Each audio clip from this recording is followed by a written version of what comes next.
पारनेर तालुक्यातील सुपा शहरासह औद्योगिक वसाहत व नगर पुणे महामार्गावर सुपा टोलनाका भागातील अतिक्रमणे शनिवारी जमीनदोस्त करण्यात आलेत। यात माजी आमदार निलेश लंके यांच्या कार्यालयाचा देखील समावेश आहे।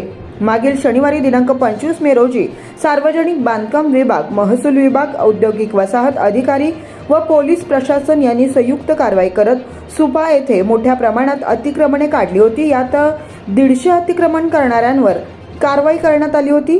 त्यानंतर पुन्हा काल शनिवारी दिनांक 1 जून रोजी पुन्हा अतिक्रमण पथकाने सुपा येथे दस्तक देत परिसरातील उर्वरित अतिक्रमणांवर हातोडा चालवला। यात सुपा MIDC परिसरात असलेले माजी आमदार निलेश लंके यांच्या कार्यालयावर सार्वजनिक बांधकाम विभागाच्या अतिक्रमण विरोधी पथकाने कारवाई केली आहे। JCPच्या साहाय्याने त्यांचे कार्यालय जमीनदोस्त करण्यात आलं।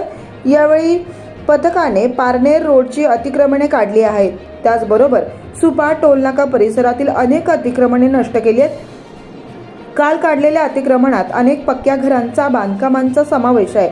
उपविभागीय अधिकारी गणेश राठोड, DYSP संपत भोसले यांच्यासह अनेक बड्या अधिकाऱ्यांसह उपस्थितीत ही अतिक्रमणे काढण्यात आली आहेत। यावेळी सुपा पोलीस स्टेशनचे पोलीस निरीक्षक अरुण आव्हाड यांनी चोख बंदोबस्त ठेवला होता।